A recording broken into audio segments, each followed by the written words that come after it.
Halo semuanya, perkenalkan namaku Nimade Mona Ika Putri, bisa dipanggil Mona, NIM-ku 123102224. Di sini aku bakal nge-review atau mengulas tentang buku yang bertemakan ekonomi, yaitu Dasar-Dasar Teori Ekonomi Kependudukan. Dan ini bukunya. Ulasan yang pertama yaitu identitas buku, yang berisi judulnya Dasar-Dasar Teori Ekonomi Kependudukan. Setelah itu penulisnya Junaidi Hardiani, penerbitnya Hamada Prima, tahun terbitnya 2009, dan tebal bukunya 142 halaman. Ulasan yang kedua yaitu orientasi.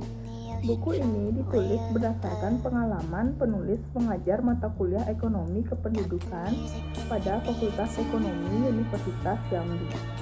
Ekonomi kependudukan merupakan salah satu mata kuliah yang diberikan di jenjang S1 atau strata 1 pada sebagian fakultas ekonomi di Indonesia, khususnya di Departemen atau jurusan ilmu ekonomi.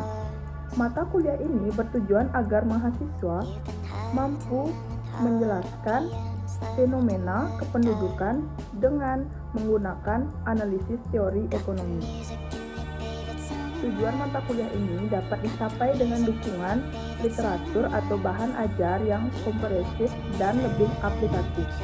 Namun demikian, karena masih terbatasnya literatur di bidang ekonomi, kependudukan menjadi kendala bagi sebagian besar mahasiswa untuk mendalami mata kuliah ini.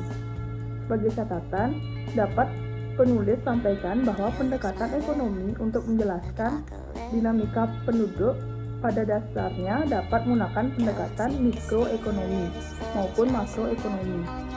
Namun demikian, buku ini lebih difokuskan pada pendekatan makroekonomi dalam menjelaskan dinamika penduduk. Ketiga, ada tafsiran buku. Pada bab pertama, buku dijabarkan mengenai konsep dasar ekonomi kependudukan. Di sini juga dijelaskan mengenai pengertian demografi formal versus demografi sosial, pengertian ekonomi kependudukan. Setelah itu, pada bab 2, spesifiknya membahas mengenai sejarah perkembangan penduduk dan model transisi demografi yang terdiri dari kependudukan dunia, kependudukan Indonesia, dan model transisi demografi. Pada kependudukan dunia, terdapat sejarah pertumbuhan pendudukan dunia dan persebaran pendudukan dunia, sedangkan pada kependudukan Indonesia, terdapat sejarah kependudukan Indonesia yang berisi mengenai dari perkembangan pertumbuhan penduduk Indonesia.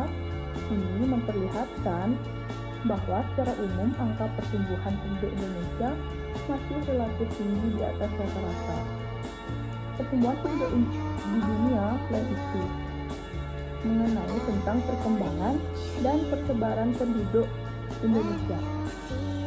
Setelah itu, ada juga model transisi demografi yang berisi mengenai teori transisi demografi. Pada prinsipnya ingin memperlihatkan dampak kemajuan dalam pembangunan ekonomi pada penurunan fertilitas dan mortalitas.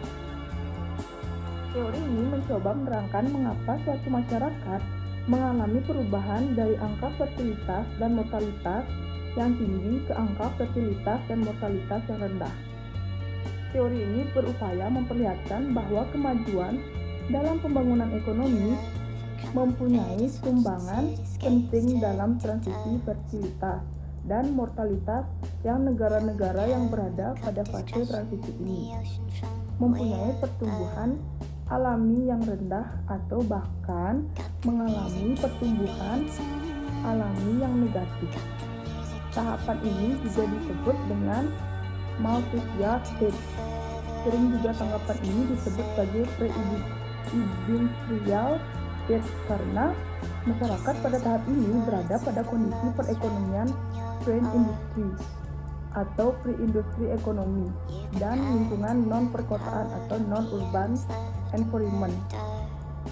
Isi dari buku Dasar-Dasar Teori Ekonomi Kependudukan ini mencakup beberapa bidang kependudukan dari yang sempit sampai luas yang disusun secara lengkap dari hal dasar Seluruh pembahasan di atas merupakan isi dasar-dasar teori ekonomi kependudukan mulai dari pembahasan yang mudah sampai yang rumit.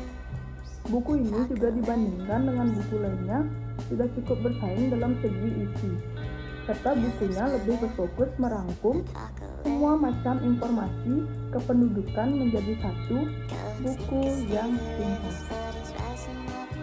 Pembaca akan dimanjakan oleh bagaimana buku ini mengungkapkan materi ekonomi kependudukan dengan singkat namun tetap padat dan jelas. Buku ini membahas secara keseluruhan mengenai dasar-dasar teori ekonomi kependudukan dengan seksama. Keempat, ada evaluasi. Buku ini membahas mengenai dasar-dasar teori ekonomi kependudukan secara lengkap. Seluruh pelajaran dasar-dasar teori ekonomi kependudukan ada di dalam buku ini, sehingga cocok dibaca bagi seseorang yang ingin mendalami tentang teori ekonomi kependudukan. Dalam segi penggunaan bahasa sendiri, buku ini memiliki bahasa yang ringan sehingga mudah dipahami, sehingga membuat buku ini dengan lengkap dan ringkas. Buku dasar-dasar teori ekonomi kependudukan tersusun dari beberapa dasar konsep teori secara sederhana dengan contoh-contoh pengaplikasian dalam setiap babnya. Ada pula contoh gambar yang memuat penjelasan sehingga mudah dipahami. Ada juga skema serta alur dalam penjelasan yang rumit supaya mudah untuk dipahami pembaca yang kurang mengerti akan penulisan penjelasan yang panjang. Setelah itu, gaya penulisan yang ada di dalam buku tersebut juga ditulis dengan bahasa akademik dan juga baku. Buku tersebut meski ditulis menggunakan bahasa baku, tetapi tetap mudah dipahami oleh pembaca, sebagaimana mahasiswa ataupun masyarakat pada umumnya mengerti bahasanya. Dari keseluruhan gaya penulisan juga sangat baik. Buku ini bisa memberikan sumbangan yang besar secara teoritis, bahkan banyak contoh permasalahan yang diulas secara mendalam. Dan yang terakhir ada rangkuman. Buku ini membahas dasar-dasar teori ekonomi kependudukan secara komprehensif dan mendalam, namun tetap menggunakan bahasa yang lugas dan sederhana, sehingga mudah dipahami oleh pembaca. Meskipun begitu, beberapa pemilihan kata agak sedikit menyulitkan, terutama untuk pembaca yang awam dalam ilmu ekonomi kependudukan. Namun, hal tersebut tidak dapat disebut sebagai suatu kekurangan, karena pada akhirnya buku ini adalah buku keilmuan yang membahas secara rinci ilmu kependudukan. Sekian dari video saya tentang review atau mengulas buku bertemakan ekonomi. Bye!